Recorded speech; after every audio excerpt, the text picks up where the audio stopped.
Yeah, yo move it. Maroc dans le cœur. Les Lions sont en chaleur. Coupe d'Afrique. Aujourd'hui c'est pour nous. Hey.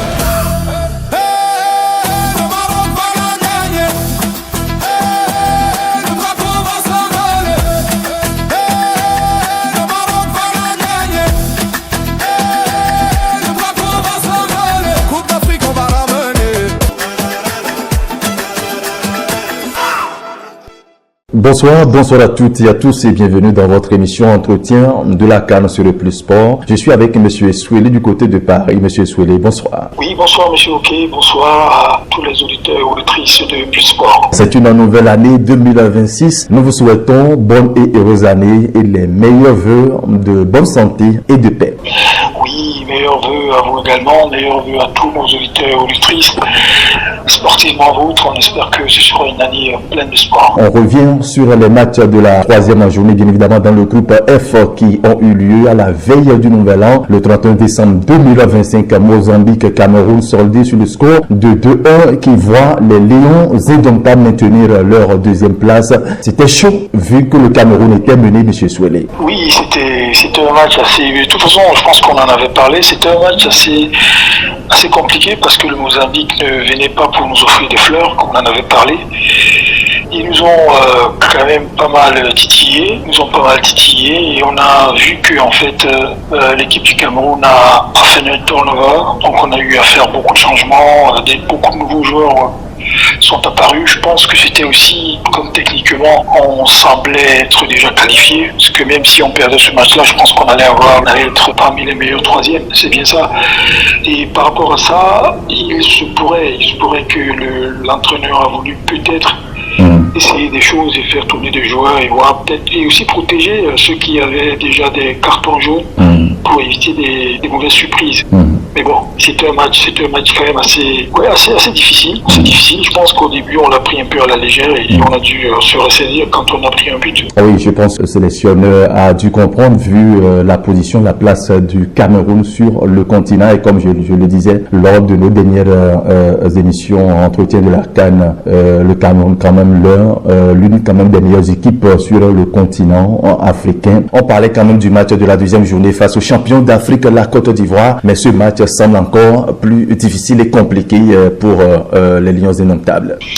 Oui, c'était un match qui était quand même assez difficile aussi que on a manqué beaucoup d'occasions. On a manqué quand même quelques petites occasions et bon, il faut dire qu'on a des attaquants qui sont pas mal, mais peut-être qu'avec le temps, maintenant qu'on sera aux phases étoiles définitives, déjà quand vous perdez le match, vous rentrez, il faudrait qu'il soit beaucoup plus adroit et qu'il sur deux occasions, il faut en marquer au moins une, sinon marquer les deux. Parce qu'elles ne se présenteront pas beaucoup. J'espère que le sélectionneur l'avait compris, c'est pourquoi il a dû procéder à des changements qui a permis quand même de retourner la situation, puisque vous n'êtes pas sans savoir que déjà dès la première mi-temps, la première partie, le Cameroun était mené. Alors, selon vous, qu'est-ce qui n'avait pas du tout marché au début et comment le Cameroun a pu renverser cette formation, cette équipe du Mozambique?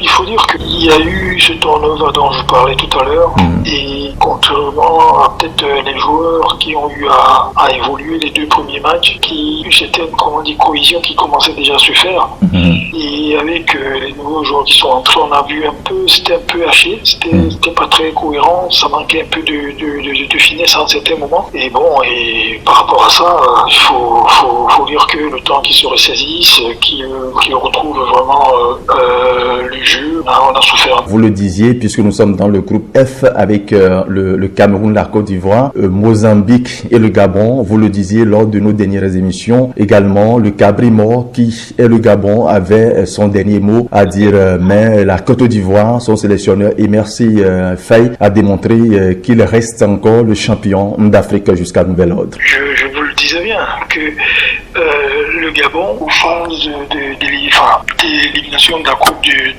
d'Afrique, a à un niveau quand même très élevé. C'était vraiment parmi les équipes que je voyais moins en quart de finale. Et quelle était ma déception de voir cette équipe. Vraiment, elle était complètement décevante. Mais je m'attendais à ce que le troisième match, pour sauver l'honneur, qu'il ne rentre pas comme ça. Et c'est ce qui s'est passé. La chance ici est que l'expérience a eu le dessus un peu sur le Gabon. Donc on a eu une équipe de la Côte d'Ivoire qui a des joueurs, des individualités, mais d'une très grande qualité, qui a su faire la différence en fait. Par rapport à ces joueurs-là, ces quelques individualités que la Côte d'Ivoire a fait de l'expérience, a pu faire la différence. Donc c'est l'expérience qui a gagné sur ce match-là. Voilà, à la fin de cette rencontre, bien évidemment très difficile pour le Cameroun face au Gabon, le sélectionneur quand même Emer Faye s'est quand même prêté à l'exercice de l'interview après match. Je vais citer ces mots: on a raté notre premier mi-temps, on a donné 2 buts au Gabon, on s'est mis dans une situation compliquée, mais on a su revenir et gagner pour ravir la première place au Camerounais. C'est une satisfaction de finir premier du groupe et avoir 6 jours pour quand même travailler avant d'affronter le Burkina Faso. Quand on rentre au vestiaire, j'ai envie de faire 3 choses pour secouer l'équipe, mais après concertation avec le staff, on s'est dit qu'on devait garder les joueurs avec qui on avait commencé. Monsieur Souelé, voilà un peu quelques mots du sélectionneur Emer Faye après bien évidemment cette difficile victoire lors de cette 3e journée face au Gabon, une victoire difficile. Oui, la Côte d'Ivoire a pris peur parce qu'ils ont été menés, je crois, 2-0 avant de faire une remontada. Oui, bien évidemment, 2-0 en premier mi-temps déjà. Ah oui, c'était exceptionnel. C'est vraiment l'expérience qui a joué là-dessus. Et Emer Faye a une fois de plus encore montré que il est un entraîneur quand même accompli. Il montre que même si les détracteurs, comme ça ne manque pas, de trouver que son travail n'est pas suffisant, mais sur ce match encore, il a vraiment démontré qu'il est un entraîneur quand même qui fait ses classes et qui s'accomplit quand même pas mal. Oui, monsieur Souelé, je vous suis.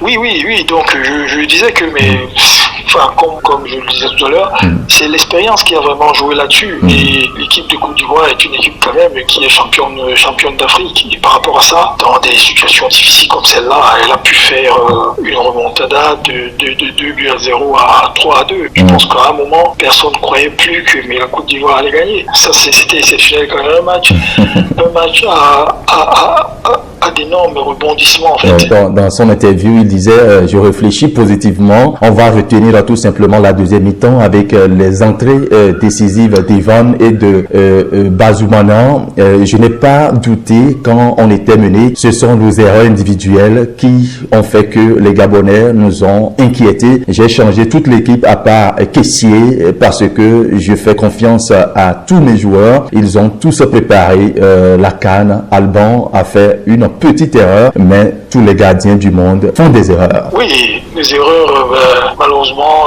ce sont des êtres humains. C'est vrai qu'à ce stade-là, il serait préférable de ne pas en faire. C'est qu'une seule erreur, surtout dans les phases où on va en 8e de finale, là, en 16e, en 8e et tout. Donc là, faut surtout pas faire des erreurs. Mais bon, l'erreur est humaine. Il faut dire que on préfère quand ils sont impériales. Nous sommes en train de parler bien évidemment de cette formation de la Côte d'Ivoire, toujours champion d'Afrique jusque-là, mais cette formation était face bien évidemment au Gabonais. Le Gabon, bien évidemment, dont vous étiez en train de parler, c'est une très belle équipe qui a fait une très bonne préparation, mais jusque-là, nous n'avons pas toujours compris comment le Gabon a pu faire son parcours vraiment catastrophique. Cette formation gabonaise dont on n'a pas vraiment connu de cette façon dans les CAN passées, et surtout encore avec la présence de Pierre-Emerick Aubameyang qui avait entre-temps annoncé la fin de sa carrière internationale, mais qui est revenu. Le parcours du Gabon qui n'a pas été du gré, qui n'a pas enchanté bien évidemment le gouvernement gabonais, qui s'est ingéré et qui a dissous complètement cette formation. Juste après la 3e journée, comment appréciez-vous cette décision de l'État gabonais? C'est une décision un peu sévère. Elle est sévère, mais quelque part elle peut se comprendre. Parce que il faut dire que le football aujourd'hui est politique. Le football est très politique. L'équipe nationale, c'est la vitrine. Quand elle est à l'extérieur et elle joue des matchs comme on a vu le Gabon jouer, avec Eric Aubameyang, je crois qu'il est rentré d'ailleurs, qui n'était même plus là au troisième match, qui était rentré à Marseille avant. C'est au niveau de l'honneur, c'est quand même assez touchant. Je peux comprendre, surtout que avec le régime qu'ils ont actuellement, bon, il faut dire que au niveau des légaux, ils ont dû prendre un gros coup, quoi. Et par rapport à ça, bon, maintenant, est-ce que c'est la décision qu'il fallait prendre? Ben bon, peut-être qu'ils sont mieux placés, peut-être qu'il fallait la prendre pour pouvoir... Monsieur Souélé, on parle quand même... Monsieur Souélé, on parle quand même du football. Le football est représenté dans chaque pays par une fédération, tout comme le Cameroun, le Bénin, le Gabon et plusieurs d'autres sur le continent et bien évidemment dans le monde. Le football est bien évidemment représenté par son équipe, sa fédération. Est-ce que vous ne voyez pas que c'est une ingérence qui ne dit pas son nom, puisque je suivais bien évidemment avant notre émission, l'émission de Annie Gassier sur RFI où ses consultants disaient que ce n'est pas possible que l'État puisse s'ingérer dans les affaires de la fédération. C'est vrai, la fédération est sur la terre gabonaise, mais s'ingérer et prendre des décisions comme ça, c'est un peu maladroit en quelque sorte. Oui, je suis entièrement d'accord avec vous. On disait, c'est vrai que c'est l'honneur a pris un coup parce que je vous avoue que ne faisait pas très beau d'être gabonais Maroc à ce moment-là. Mais bon, mais à côté de ça, effectivement, le football quand même et la politique ne vont pas ensemble. Bon, même si aujourd'hui le football c'est de la politique, mais la fédération quand même c'est l'organe qui gère le football au Gabon, même si elle est sous la tutelle du ministère des Sports, enfin du ministère de Sport. Gabonais. Bon, Gabonais effectivement, je pense que c'est une décision qui bon elle est un peu brute quand même, elle est un peu forte, mais dans un certain sens c'est la tutelle au Gabon également qui donne l'argent, c'est elle qui paye. Est-ce que c'est pas vraiment le fait de, comme on dit, la main qui paye toujours au-dessus? Mais nous avons vu quand même le Cameroun traverser quand même des situations un peu plus pires, en tout cas ces dernières années. Oui, c'est vrai. Le Cameroun a traversé ces phases-là, mais au Cameroun, c'était peut-être un peu différent parce que bon, la bagarre se produisait plus au niveau de la prise de la FECAFOOT avec ceux qui étaient pour et ceux qui étaient contre. Et forcément, ceux qui étaient pour, tout au moins pour le président actuel, est beaucoup plus grand que ceux qui sont contre. Donc, bon, mais j'imagine que si, je vous assure que si on arrivait là et on avait le même parcours que le Gabon, on serait peut-être passé à la même chose. Ça, oui, on aurait pu passer à une telle décision aussi. On aurait pu. Ça, je ne ferme aucune porte, mais au vu de ce qu'on traversait, de ce qu'il y avait comme difficultés et problèmes, on aurait pu, puisqu'il y a des gens même qui suggéraient ça. Il y a des politiciens qui suggéraient la dissolution carrément de la FECAFOOT. Ah oui, si. Bon, dans tous les cas, je pense que le Cameroun a pour le moment réussi sa CAN et nous profitons pour revenir bien évidemment sur le Cameroun où le dimanche prochain, le Cameroun joue l'Afrique du Sud qui a fait un bon parcours aussi dans le groupe B, 2 victoires, 2-1 contre l'Angola et 3-2 contre le Zimbabwe, une défaite 1-0 contre l'Algérie. L'Afrique du Sud, le prochain morceau à jouer face au Cameroun lors des 8e de finale. Oui, c'est un match extrêmement difficile. C'est un match extrêmement difficile. Il faut déjà dire que l'entraîneur Hugo Broos a le Cameroun. C'est un entraîneur qui a eu entraîné le Cameroun, je crois, en 2016 à 2017, je crois. L'Afrique du Sud, contrairement à l'équipe du Cameroun, qui, comme on l'a eu déjà discuté, qui s'est constituée un peu ces 4 semaines à peu près, et où on voit cette cohésion-là, quelque chose de déceptionnel d'ailleurs. Le produire un tel résultat en si peu de temps. L'Afrique du Sud, par contre, est une équipe assez mature, dans le sens la plupart des joueurs, sinon quasiment 70 à 80% des joueurs jouent dans le même championnat. Donc ils jouent dans le même championnat, presque 40% d'ailleurs jouent dans la même équipe. Vous voyez, donc c'est des joueurs qui se connaissent, qui se côtoient, qui ont des habitudes, qui ont une certaine cohésion naturelle, parce que en fait ils jouent tout le temps et puis ils se connaissent. Donc on aura affaire à une équipe quand même qui est assez mature, qui a un jeu collectif assez fluide.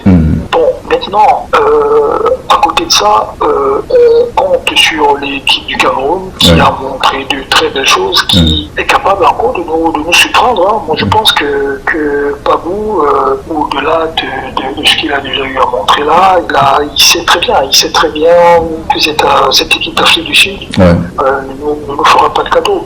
Je pense que le match se jouera, il sera assez physique. C'est l'avantage que le Cameroun va peut-être apporter sur le côté physique, sur la puissance physique, sur peut-être les transitions rapides. Donc sur les transitions rapides, le milieu de terrain qui va peut-être doubler d'agilité. Et surtout, j'ose croire que le couple, comment il s'appelle le petit jeune là? Qui ça? Le nom m'échappe là. Celui qui joue à Bayer Leverkusen, le nom m'échappe. Donc, oui, et celui qui a marqué le but récemment là, il sera encore plus endroit, qu'on ne rattrape pas des occasions, qu'on sera vraiment très, très direct en fait. Donc c'est sur ça que vraiment on va compter. Voilà, je pense que nous espérons quand même un très beau match entre quand même le Cameroun et l'Afrique du Sud. Il faut rappeler que ce match va se jouer déjà le dimanche prochain, mais rappelons d'abord que les huitièmes de finale vont débuter déjà ce samedi, déjà à partir de ce samedi, les huitièmes de finale vont débuter. Dans tous les cas, nous espérons suivre de très beaux matchs pour ces huitièmes de finale. Monsieur Suélé, surtout dans ce groupe F. Oui, donc les huitièmes de finale vont débuter. À partir de maintenant, c'est plus une question de points, c'est une question de gagner. De gagner, de qualification pour la suite de la compétition. Voilà, exactement. C'est chercher tout simplement une place pour les quarts de finale. Là, lorsque vous perdez cette rencontre, vous pliez les bagages et vous rentrez directement. Dans tous les cas, jusque-là, on peut dire qu'on a suivi quand même une belle CAN avec quand même de très beaux matchs, de très belles prestations, de très beaux buts. Bon, voilà, donc je pense que pour le moment, jusque-là, ça se passe bien. De très belle ambiance également du côté du Maroc. On se régale quand même, si on peut le dire, avec quand même de très beaux matchs dans son ensemble. La CAN est toujours quelque chose d'exceptionnel. C'est pour ça que cette CAN est encore là pour montrer aux détracteurs de la CAN, ceux qui veulent la ramener à 4 ans au lieu de 2 ans comme on est là, mais en fait c'est une erreur, c'est une grosse erreur d'ailleurs. Parce que bon, la CAN a un enjeu tellement important aux yeux des Africains que on voit l'effervescence que ça donne. En 4 ans, ça va créer quand même un vide incroyable. Oui, justement, mais malheureusement, ce sont des décisions sommées des dirigeants, je vais parler de la CAF et de la FIFA, malheureusement. Oui, ce sont des décisions qui sont plus influencées par les clubs européens, par les clubs européens ici, parce que beaucoup se plaignent. Qui ont des difficultés à libérer les joueurs africains. Voilà. Et bon, il faut dire que malheureusement, nos voix ne portent pas tellement que ce genre de choses nous sont imposées. Quand c'est la Coupe d'Europe, il n'y a aucun club qui réussit à laisser les joueurs aller jouer. Mais quand c'est la Coupe d'Afrique, c'est toujours le même problème. Donc finalement, c'est une discussion qui existait déjà au temps du président Ayatou. Voilà. Donc, mais lui, comme il avait une voix qui portait quand même, il avait une certaine prestance. Il est arrivé à repousser cette décision-là sur plusieurs années. Mais bon, maintenant, je pense que là, on est sur une pente où on ne peut plus malheureusement reculer. Et 4 ans, je trouve que ça va être long, même si on aura une forme de coupe des, je sais pas comment ils ont appelé ça, coupe des clubs, je sais plus comment ils appelaient ça, mais en tout cas, ça ne compense pas la CAN. Ça ne compense vraiment pas la CAN, quoi. Mais après, bien évidemment, l'avènement de Issa Yatou, l'ancien président de la CAF, il y a beaucoup de réformes qui sont observées dans le football depuis quelques années. Oui, c'est vrai, il y a beaucoup de réformes. Je pense que dans un certain sens aussi, même si on déplore que la CAN sera ramenée à 4 ans, il y a un problème qui est réel quand même. L'organisation de la CAN, on a des nations qui sont parfois pauvres. Au point de quand il faut organiser une CAN, ça prend des années, les infrastructures ne sont pas toujours aux normes. Oui, justement, ce sont des raisons justement qui sont avancées, les infrastructures ne sont pas rapidement disponibles. Ces raisons sont valables. On peut pas les refuser. On peut pas les refuser. Si je prends par exemple le cas du Cameroun où on a eu à demander au moratoire, je crois, pour pouvoir repousser afin d'être prêt. Mais bon. Mais c'est un peu le cas aussi de plusieurs pays qui n'ont pas pu organiser. Je crois qu'il y a une année où la Guinée équatoriale a dû prendre parce qu'un des pays ne pouvait pas le faire. Mais bon, c'est une réalité, c'est vrai, c'est une réalité. Ça, l'idéal aurait peut-être été d'assister ces fédérations-là à faire ces réalisations. Oui, mais ça veut dire que nous serons obligés d'attendre combien d'années pour organiser la Coupe du Monde, parce que si la Coupe d'Afrique est repoussée à 4 ans, la Coupe du Monde doit être repoussée également. Non, mais c'est catastrophique. C'est vraiment catastrophique, vraiment.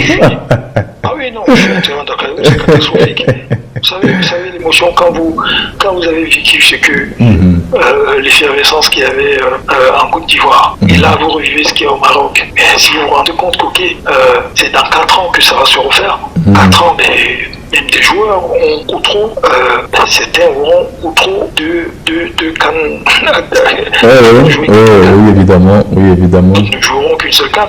Parce que 8 ans, c'est pas sûr qu'après 4 ans après, vous serez encore dans le... Mais il y a beaucoup de conséquences par rapport à ça, parce qu'il y aura beaucoup d'impact, beaucoup plus sur les joueurs, parce que les joueurs qui doivent attendre... Surtout les joueurs locaux. Oui, les joueurs locaux, surtout par rapport à l'âge, il faut attendre 4 ans, 8 ans, sinon 6 ans pour jouer la Coupe du Monde, 4 ans pour jouer la Coupe d'Afrique des Nations. Les joueurs n'auront pas peut-être la chance de jouer il y a des joueurs qui n'auront même pas la chance de jouer peut-être de Cannes. Non, problème. C'est un problème. Et à côté de ça, je veux dire que la CAN, c'est un peu une vitrine. Hein. C'est une vitrine qui permet souvent en entier, parce que la CAN, contrairement au pas America qui est organisé en Afrique du Sud, je pense que la CAN a une visibilité plus importante que la Copa. Parce que la CAN, on la vit plus, il y a plus d'effervescence, c'est quand même 54 pays, c'est plus animé que la Copa, à mon sens. Et en mettant ça en 4 ans, les joueurs locaux la CAN représente pour eux une vitrine où ils peuvent émerger, évoluer, et se faire voir et peut-être signer des bons contrats. C'est une façon tout simplement de tuer le talent des joueurs qui ne vont pas parvenir à s'exprimer sur le continent africain à travers bien évidemment cette compétition de la CAN. Complètement. Ça ne donne pas, c'est-à-dire ça ne donne même pas de l'opportunité, d'occasion aux joueurs de s'exprimer autant de fois, à peine une CAN, c'est-à-dire il y en a qui n'auront même pas l'occasion de faire de CAN et ils vont pouvoir accrocher. Ce n'est pas vraiment du tout une décision avantageuse pour les joueurs. Non, pas du tout. Pas du tout. C'est une décision qui est relève plus l'aspect politique des clubs européens que d'autres choses. Monsieur Souel, on est pratiquement à la fin de cette émission Entretien de la CAN. Votre mot de fin pour terminer cette émission? J'espère que l'entraîneur Pagou, l'équipe du Cameroun, va nous montrer quelque chose quand même de très croustillant, en fait. J'espère qu'il va bien étudier l'équipe d'Afrique du Sud, qui est une bonne équipe. Hein. J'espère que, parce que nous on a encore envie de voir l'équipe du Cameroun. C'est déjà très bien qu'elle soit là, parce que j'avoue qu'on ne s'y attendait pas. Mais maintenant qu'elle nous a montré le potentiel qu'elle a, il vaut mieux aller loin. Au moins les demi, au moins la finale, pourquoi pas. On ne va pas finir bien évidemment cet entretien puisqu'il y a une partie qu'on oubliait, un mot sur le match Côte d'Ivoire, Burkina Faso également pour le 8e de finale. C'est une question qui nous échappait. Ah oui, ça, il faut dire que c'est un match où, sincèrement, moi je préfère jouer l'Afrique du Sud que le Burkina Faso. C'est une équipe qui est très physique, qui joue mais vraiment avec tout le cœur. Et le match avec la Côte d'Ivoire sera un match extrêmement difficile pour la Côte d'Ivoire parce qu'au-delà du match, il y a des petites rivalités internes, régionales et tout qui se font aussi là-dedans. Donc la Côte d'Ivoire, elle aura un gros morceau à croquer. C'est une équipe qui a quand même de l'expérience, mais face à la pugnacité et à la détermination du Burkina Faso, ça va pas être facile. Oui, je pense que ça sera un match vraiment. S'il n'y a pas assez de contrôle, il risque d'avoir beaucoup de cartons dans ce match-là. Ça sera une rencontre à haute intensité. En tout cas, nous espérons qu'il n'y aura pas de l'électricité dans l'air. Ça, je souhaite que ça ne soit pas comme ça, qu'on ait plutôt du football et que le meilleur gagne. Voilà, en tout cas, nous espérons vivre de très beaux matchs pour le compte, bien évidemment, de ces 8e de finale qui débutent déjà ce samedi, bien évidemment. Allez, merci beaucoup à vous, Monsieur Souélé, depuis le début de cette compétition, de cette Coupe d'Afrique des Nations. Vous étiez avec nous et vous analysez avec nous le groupe F composé, bien évidemment, du Cameroun, de la Côte d'Ivoire, du Gabon et du Mozambique. Merci à vous pour cet entretien. Merci à vous. On vous retrouve certainement très prochainement après le match Cameroun et l'Afrique du Sud également. L'Afrique du Sud et également bien évidemment le Burkina Faso et la Côte d'Ivoire. Merci à vous également. Merci Plus Sport. Merci Monsieur Oki. Bonne soirée. Nous vous souhaitons encore meilleurs vœux, bonne et heureuse année, surtout beaucoup de santé pour cette nouvelle année 2026. Bien des choses à vous et à votre famille. Merci beaucoup à vous de même, sportivement vôtre. Merci. Yeah, yo move it. Maroc dans le cœur. Les Lions sont en chaleur. Coupe d'Afrique. Aujourd'hui c'est pour nous. Hey.